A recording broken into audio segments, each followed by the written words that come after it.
Bonjour et bienvenue sur Non Limite Sécu, le podcast francophone hebdomadaire dédié à la cybersécurité.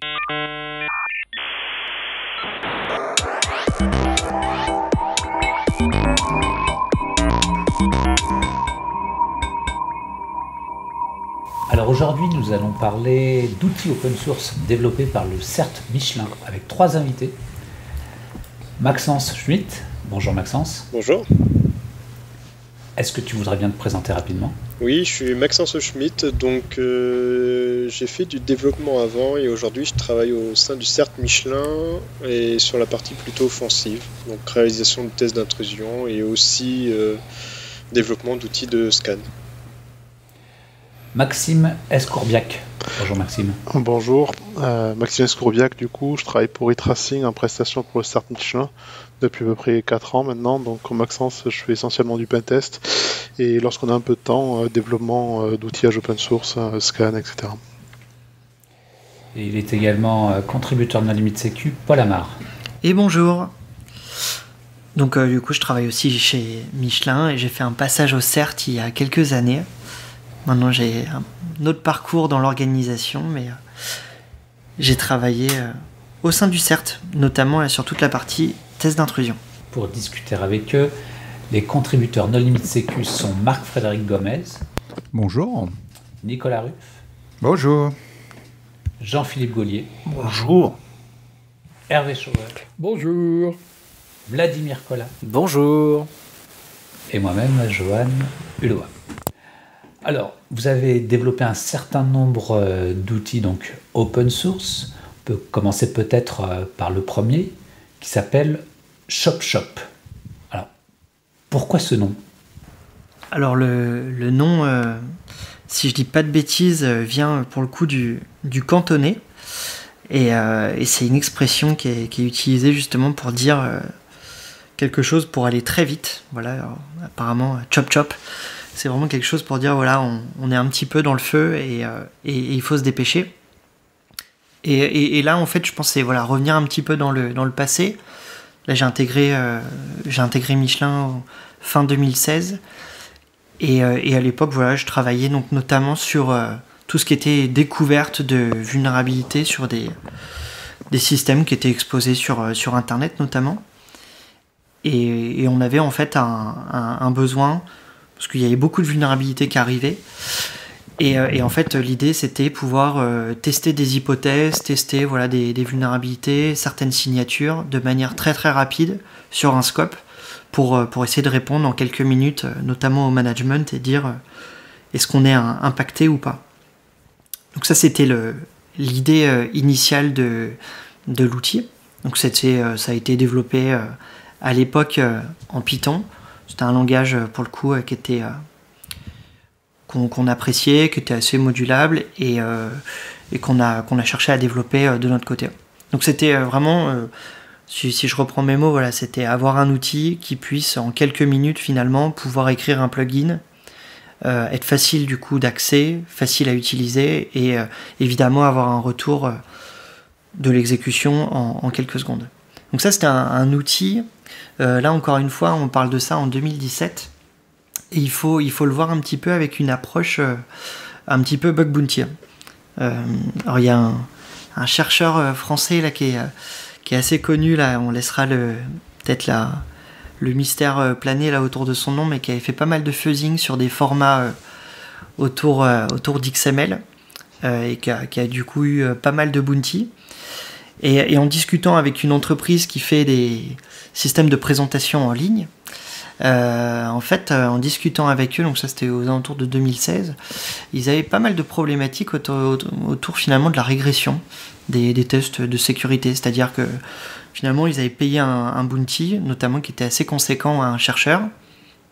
Et quelques semaines après, en fait, malheureusement, une nouvelle version avait été déployée qui était pour le coup encore vulnérable.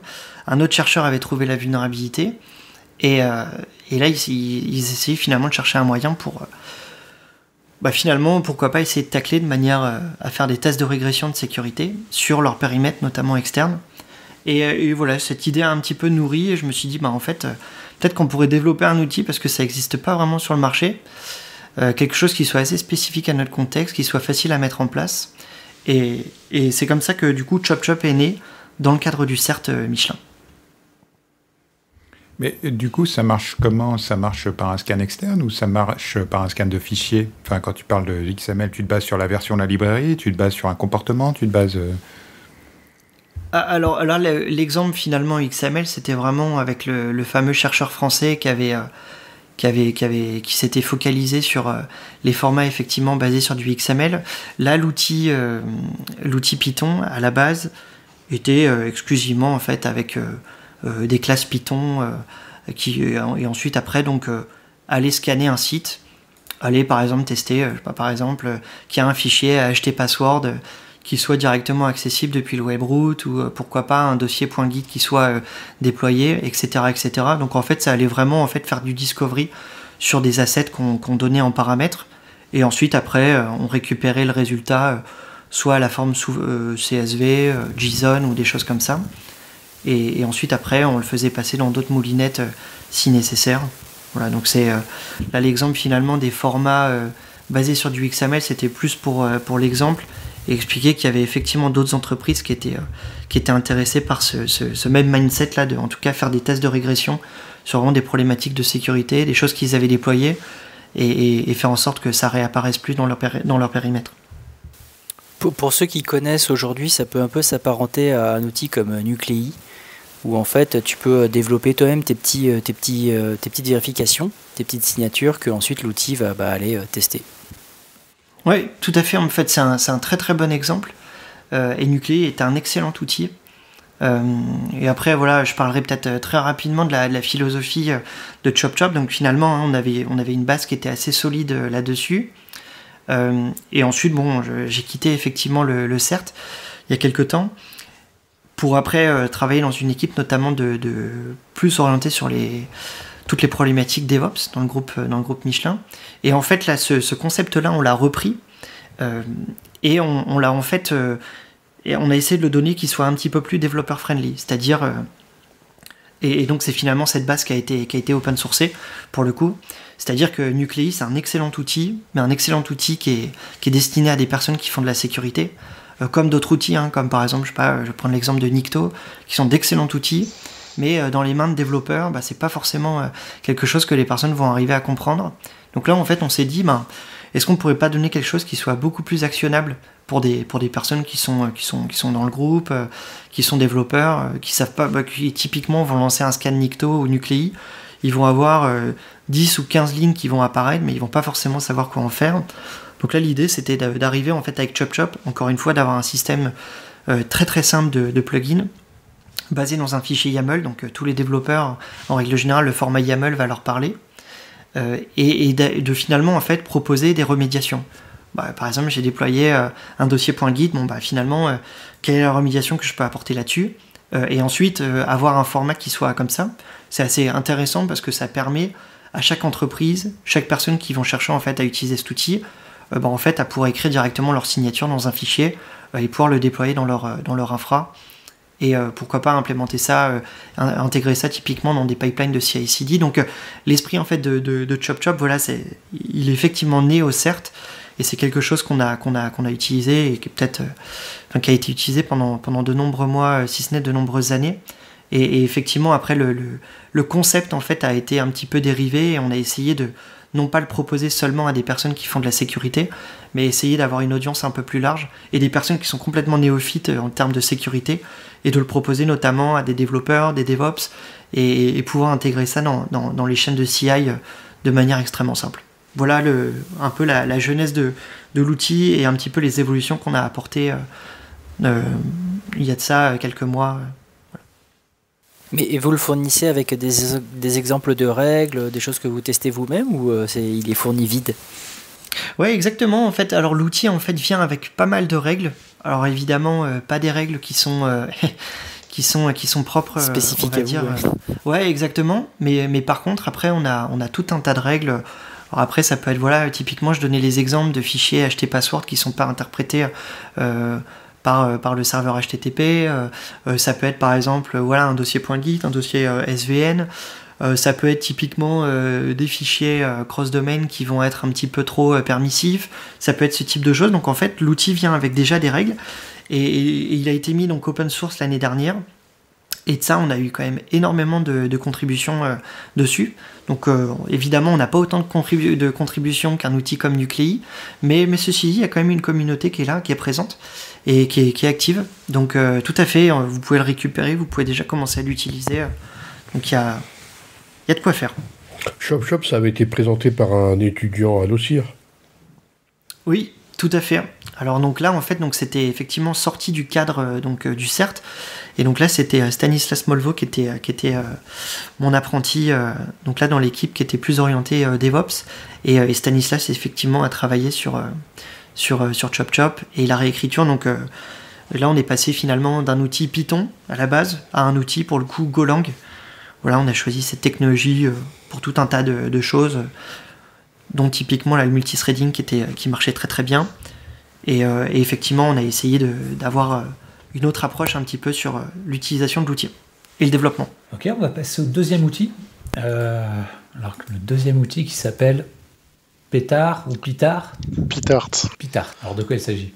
Alors, Pitart, pour venir à l'origine un petit peu, c'est lorsqu'on fait du pentest, et tous les gens qui ont fait du pentest savent de quoi je vais parler.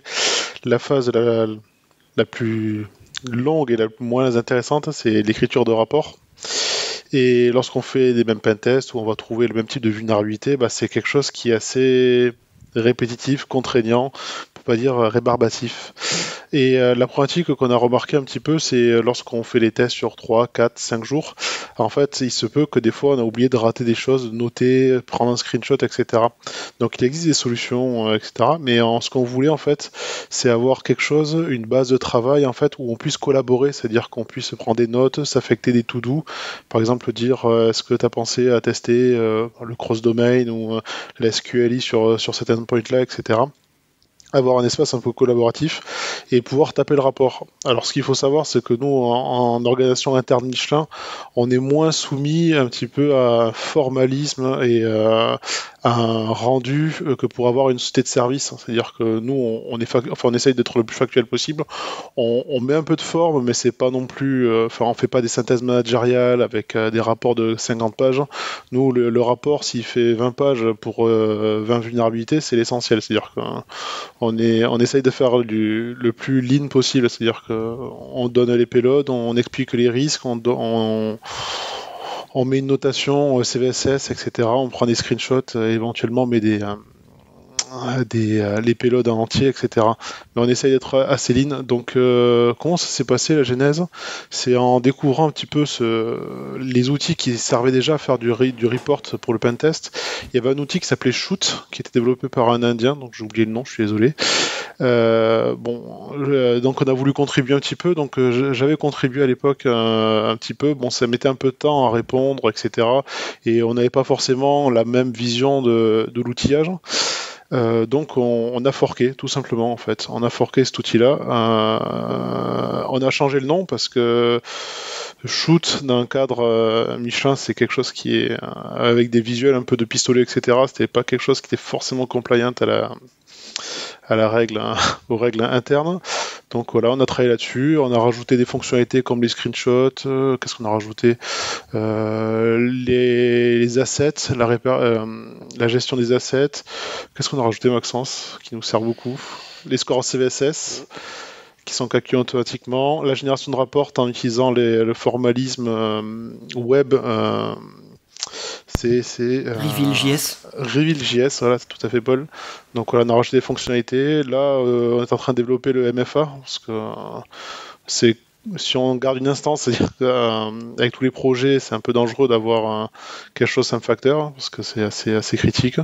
Donc voilà, on travaille sur un Django le plus simplement possible. Le but, c'est, voilà, on n'a pas forcément le temps de faire un vrai développement, donc on essaye d'être propre. Les prochaines features qu'on essaye de travailler, c'est la gestion des scénarios d'attaque. Parce que là, pour l'instant, on met les hits, ce qu'on appelle les hits, c'est-à-dire les vulnérabilités une à une. Et derrière, ce qu'on aimerait bien des fois, c'est raconter une histoire autour de ces hits, c'est-à-dire que telle vulnérabilité-là nous a permis d'obtenir telle vulnérabilité-là, qui nous a permis telle vulnérabilité, qui nous a permis d'arriver au jackpot, entre guillemets. Donc voilà, on essaye d'avancer au fur et à mesure, d'être le plus propre possible et de proposer un outil. Donc c'est vrai que c'est un outil très, on va dire, pas forcément adapté à beaucoup de personnes en fait, à une grande communauté, donc plus on va dire à une communauté de pentesters ou de bug hunters, si ça paraît suivant. D'après toi, c'est quoi la killer feature? Parce que tu l'as dit tout à l'heure, tout le monde, toutes les sociétés de services qui font du pentest ont leur outil pour créer des rapports. Donc, si aujourd'hui tu as envie de vendre l'outil, une fonctionnalité, c'est quoi pour toi?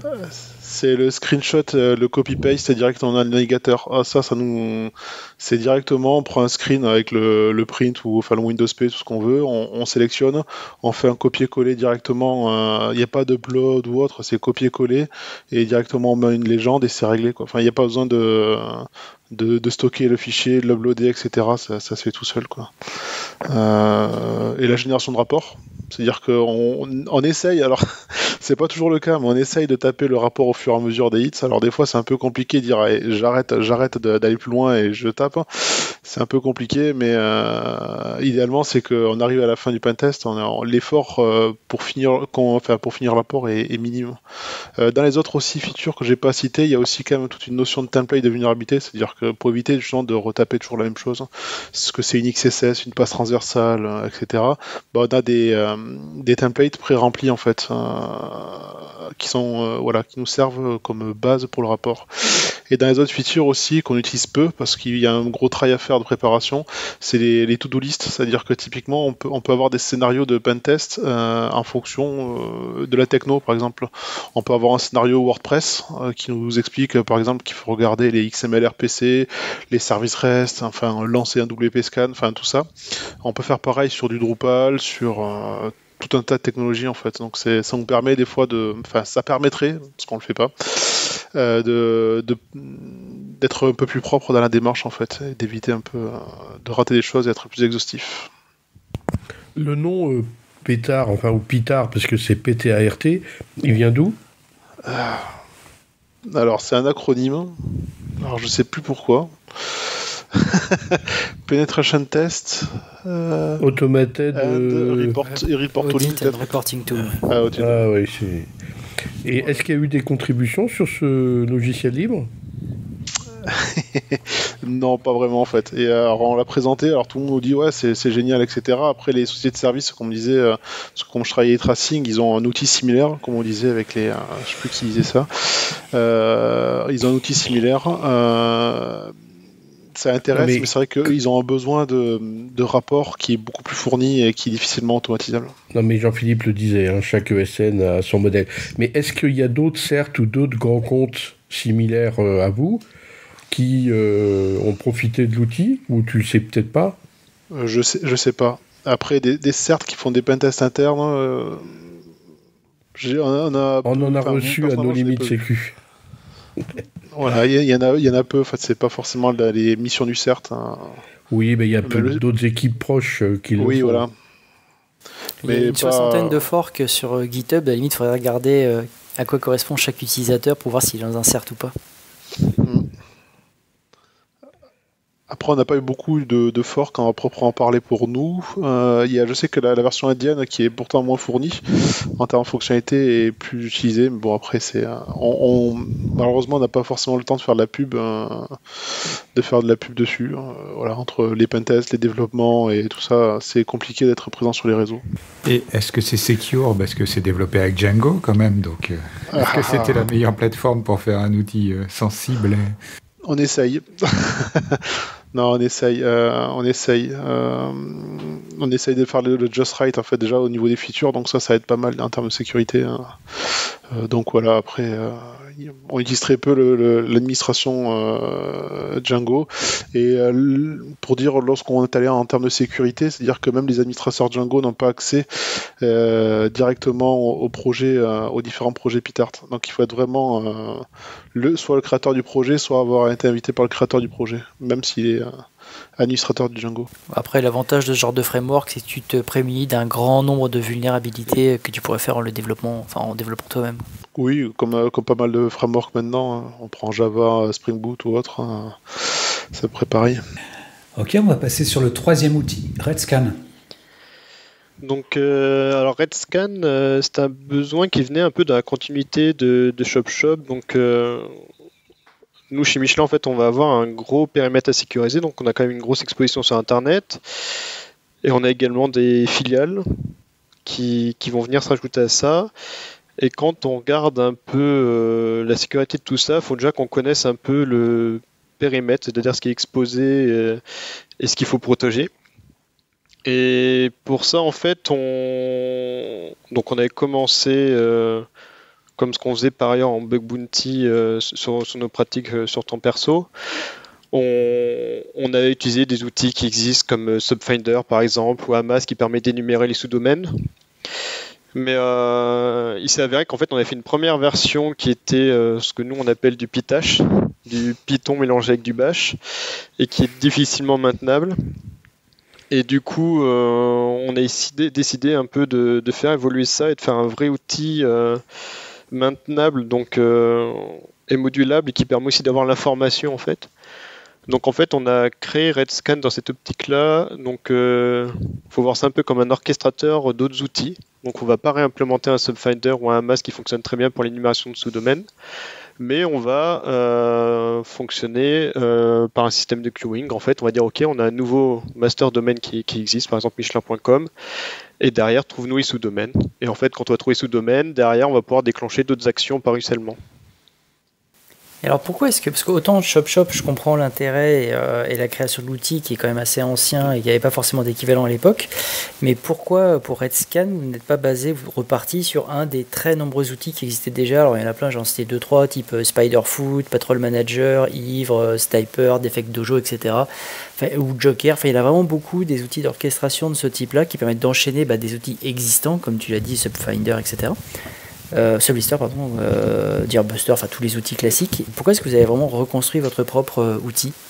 Alors parce que, alors je connais pas tous les outils que tu as cités, mais sur la plupart des outils qu'on avait, on n'avait pas, la donnée n'était pas aussi rendue facilement. En fait, là, le but c'est que on va agréger tout un tas de données, qu'on va mettre ça dans un Elasticsearch en fait, un Kibana qui va pouvoir derrière fournir cette information-là. Et en fait qui va pouvoir servir aux autres analystes sécurité qui vont pas avoir fait le développement par exemple ou qui vont pas avoir la connaissance technique de comment fonctionne l'outil derrière quoi. Et notamment c'est ce qu'on utilise. On a une vulnérabilité qui nous vient sur un CMS, peu importe lequel, un WordPress par exemple. Un autre analyste sécurité peut aller dans l'outil et lister par exemple tous les WordPress disponibles qu'on aurait pu scanner en connaissance externe quoi. Et ça peut venir en complément des référentiels qu'on a chez nous en interne, quoi.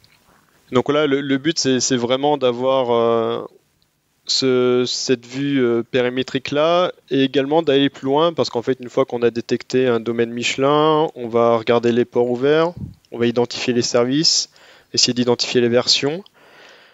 Et derrière, on va aller même un peu plus loin, essayer de voir tout ce qui est mauvaise configuration, donc notamment à base de Nuclei par exemple, qu'on utilise pour essayer de voir quelles sont les vulnérabilités qu'on pourrait avoir sur notre périmètre, quoi.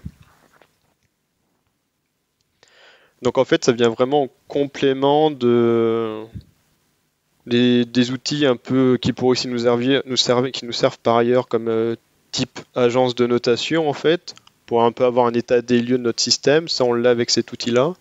Et on a également en fait une sorte d'inventaire dynamique des technologies. Et également, quand il y a une nouvelle vulnérabilité qui vient, ça nous permet de scanner l'intégralité du périmètre de façon rapide. Alors comment vous faites pour détecter des nouvelles vulnérabilités ? Alors commence à détecter des nouvelles. Alors, on va détecter des vulnérabilités. Est-ce que tu trouves des vulnérabilités, entre guillemets, non connues, qui sont découvertes par les outils que vous agrégez, ou est-ce que vous rajoutez des composants qui permettent de détecter des vulnérabilités référencées et connues? On va plutôt travailler sur du réactif par rapport à des CVE connus et publics, où l'époque arrive très rapidement, où on a besoin en fait de s'assurer sur toute l'empreinte sur Internet qu'on soit propre. Et du coup là en fait on va soit réimplémenter un POC qui est disponible s'il n'est pas disponible dans un outil qu'on utilise type Nuclei, on va venir le réimplémenter directement quoi. Ou sinon on va se baser sur Nuclei pour par exemple détecter les vulnérabilités quoi. Mais du coup ça nous permet à la fois de faire l'inventaire, se dire ok potentiellement il y a une vulnérabilité sur du WordPress, donc identifier quels sont les services WordPress, de contacter les équipes déjà en avance, et après dans un second temps d'essayer d'exploiter la vulnérabilité quoi. On a les deux cas. L'un des cas qu'on a eu là, l'exemple, c'est Log4Shell, qui est assez récent, on va dire. Log4Shell, du coup, on a eu les premières explications. On a eu un white paper. Alors, je sais plus qui est la société qui avait développé le white paper, mais voilà, assez clair.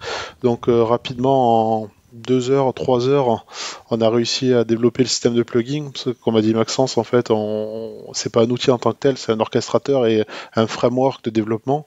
Donc finalement la partie Java en fait injection a été assez facile à développer, hein. C'est pas très long en fait, hein. On va faisait des paramètres.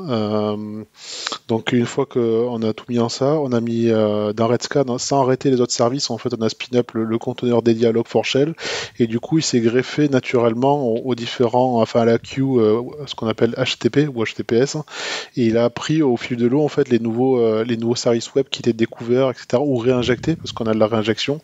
Et donc du coup on a eu des premiers résultats qui ont été assez rapides par rapport à d'autres structures qui, le temps qu'ils scannent, etc. Voilà, on a eu des premiers résultats. C'était pas parfait, mais au moins on a pu éviter, on va dire, les premiers scanners, en fait, les premiers attaquants assez brutaux, en fait, qui faisaient du fuzzing assez bête et méchant. Donc voilà, c'est à peu près l'état d'esprit. Dans les autres menaces aussi, ce que pourrait dire Maxence, c'est qu'on essaye d'être réactif à certaines d'autres menaces ou à certaines découvertes de SaaS. Typiquement, le cas,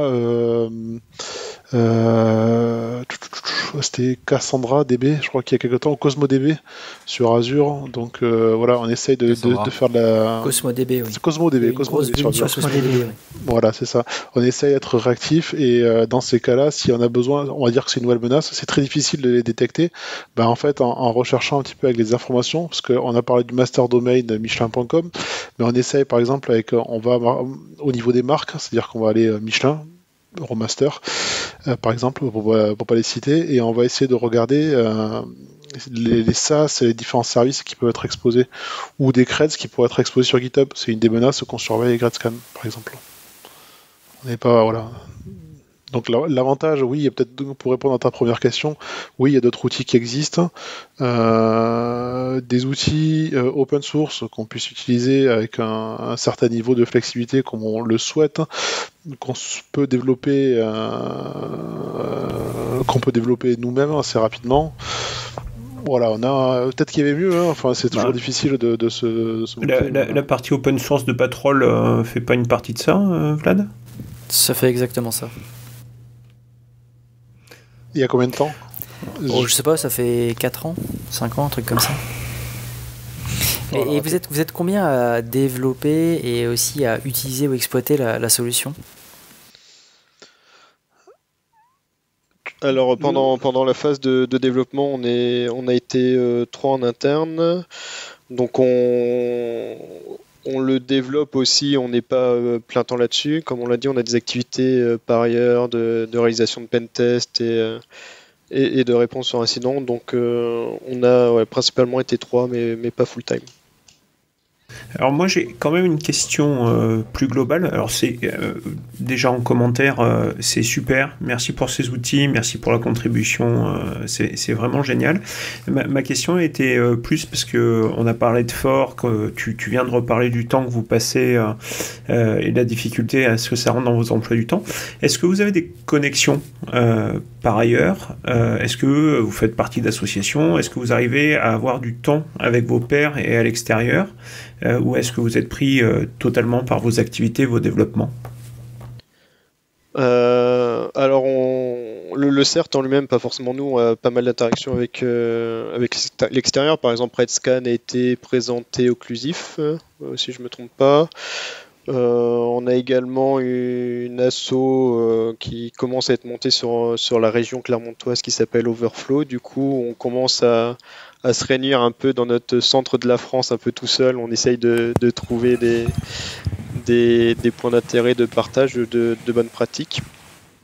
Et après, il y a également voilà, d'autres personnes qui sont présentes sur d'autres assos sécu, quoi.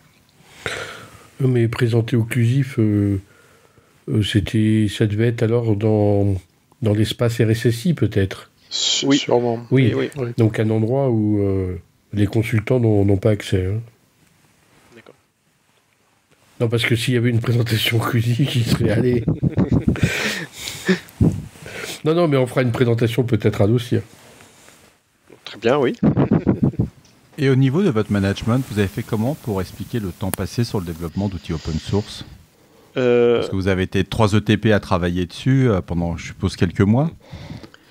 En fait, du coup, on avait ce besoin-là, tout simplement, et du coup, on n'avait pas trouvé de solution qui nous convenait, donc à la fois sur open source, donc je crois qu'on regarde Patrol quand même, du coup.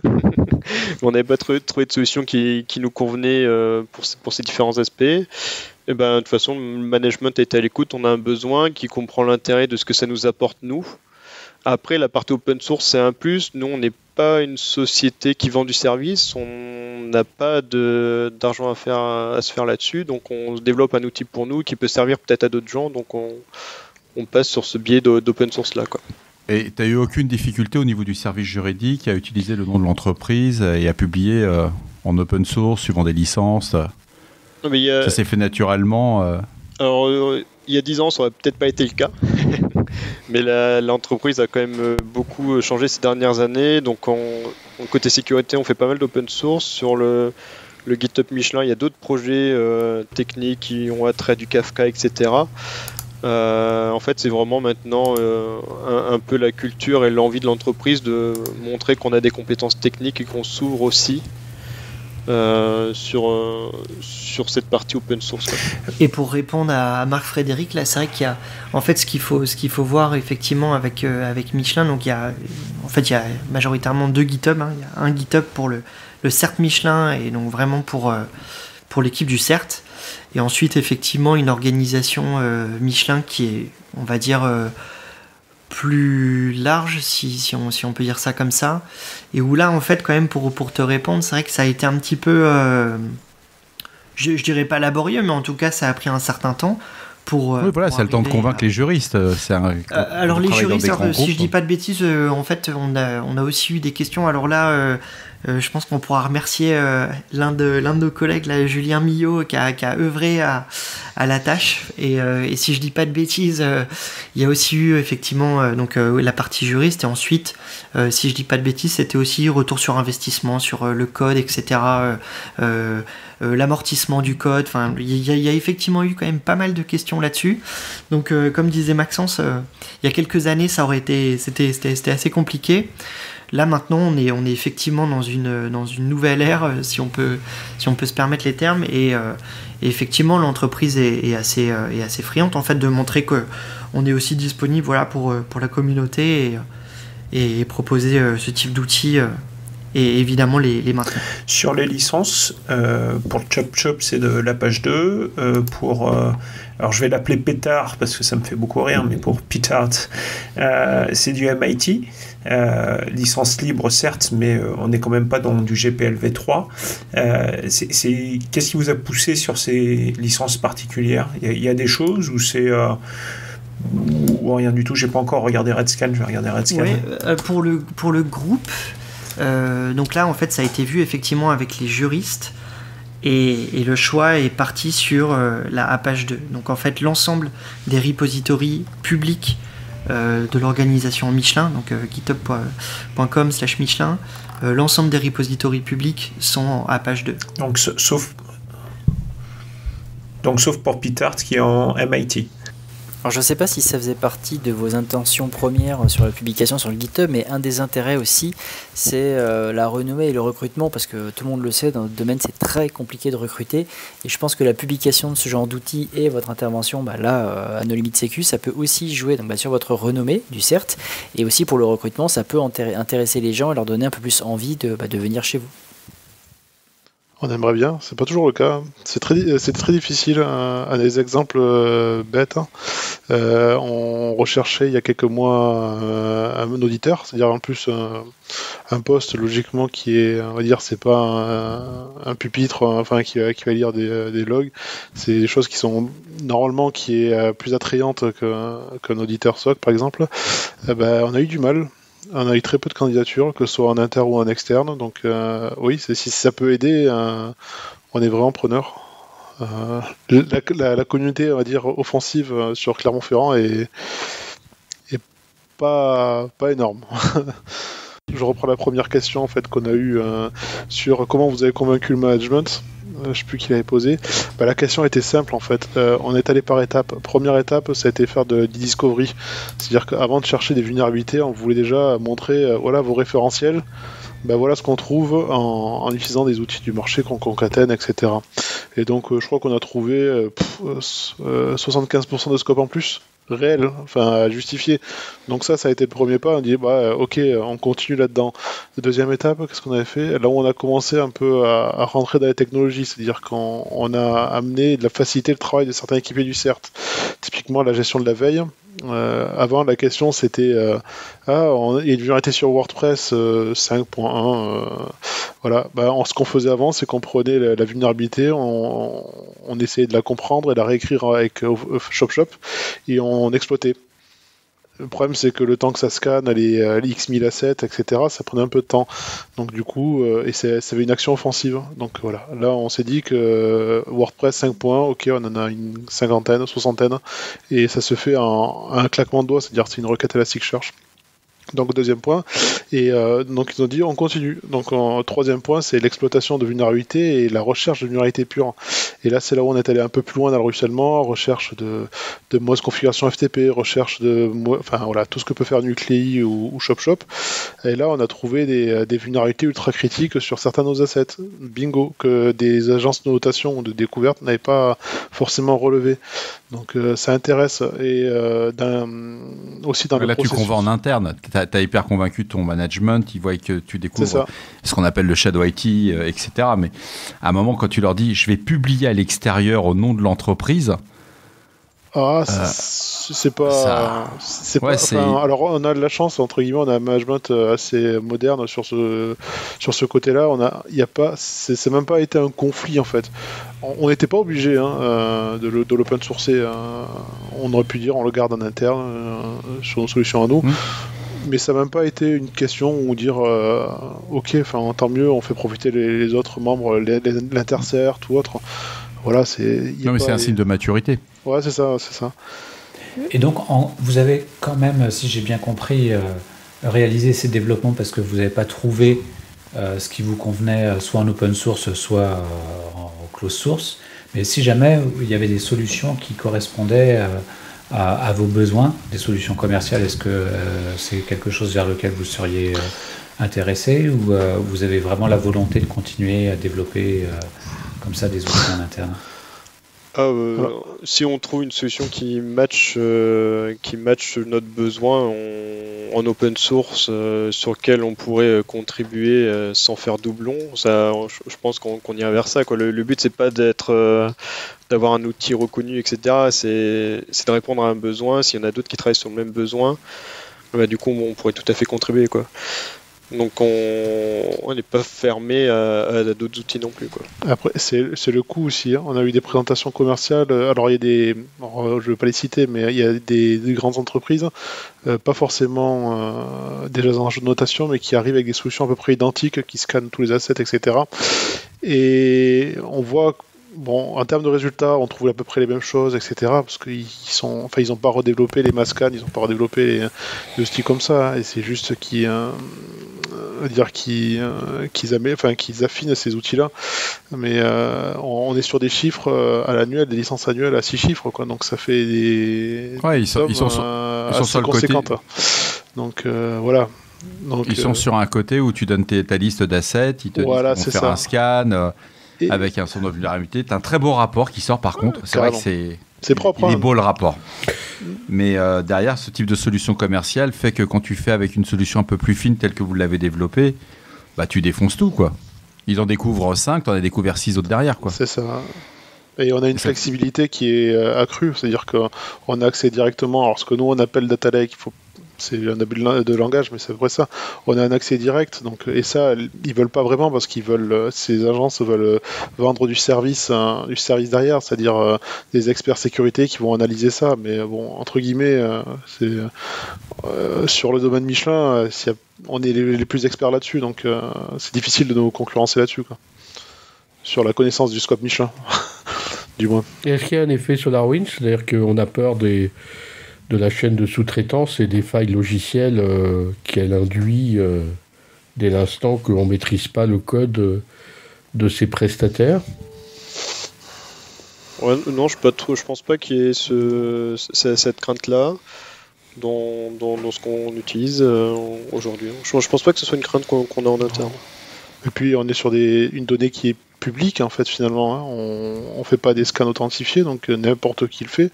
Shodan le fait, donc c'est juste que nous on spécifie un peu nos besoins de scan, mais ça reste ce que les gens peuvent faire sur internet, quoi. Enfin, c'est... Et puis tu scannes des assets qui t'appartiennent, qui appartiennent à l'entreprise. Aussi. Tu ne rentres pas dans tous les aspects juridiques sur la connexion sur un système qui n'appartient pas, etc. Après, c'est compliqué. Hein. C'est très compliqué parce qu'on prend un sous-domaine, par exemple, j'en sais rien, sales.michelin.com qui pourrait exister, et potentiellement avec l'arrivée des SaaS, par exemple, ça peut être un Salesforce. Tu peux te retrouver chez Salesforce. Voilà, c'est ça. Et scanner Salesforce. Alors Salesforce, peut-être qu'il est un peu plus léger, mais oui, malheureusement, il y a des effets de bord, hein. Il n'y a pas de secret, mais on le voit. Dans tes contrats commerciaux, tu as des règles d'audit normalement. Oui. Tu as le droit. Mais quand tu fais du scan massif comme ça d'entreprise, moi j'en ai fait il y a très longtemps, tu maîtrises pas forcément toujours les scopes d'adresse IP que tu dois rentrer dans ton outil pour scanner. Donc tu te retrouves parfois avec des résultats assez étonnants où tu as effectivement chopé des failles pour les voisins et pas simplement les tiennes. Aujourd'hui, vous avez besoin de quoi? De plus d'utilisateurs de vos outils, de contributeurs? On est bien sûr, on est ouvert à contribution, que ce soit technique ou bien sûr des remarques ou des retours que peuvent nous faire des utilisateurs pour qu'on puisse améliorer l'outil, quoi. Il y a certains peut-être besoins qu'on n'a pas forcément identifiés, mais que d'autres ont et qu'on pourrait traiter, quoi. Oui, c'est ça, et je pense que même de manière générale, il ne faut pas hésiter à regarder les 2 GitHub qui sont disponibles et les différents projets, hein, comme Maxence en parlait tout à l'heure, même sur toute la partie Kafka, etc., ça s'active aussi énormément, donc que vous soyez aficionado de la sécurité ou juste développeur un petit peu curieux et vous souhaitez regarder un petit peu les projets qu'on fait, je pense que voilà, il y a des très bonnes choses à regarder et à partager. Voilà, je pense que c'est n'hésitez pas. Ok, bien, le message est passé. Merci beaucoup Paul, Maxence et Maxime d'avoir accepté notre invitation. Chers auditeurs, nous espérons que cet épisode vous aura intéressé. Nous vous donnons rendez-vous la semaine prochaine pour un nouveau podcast. Au revoir. Au revoir.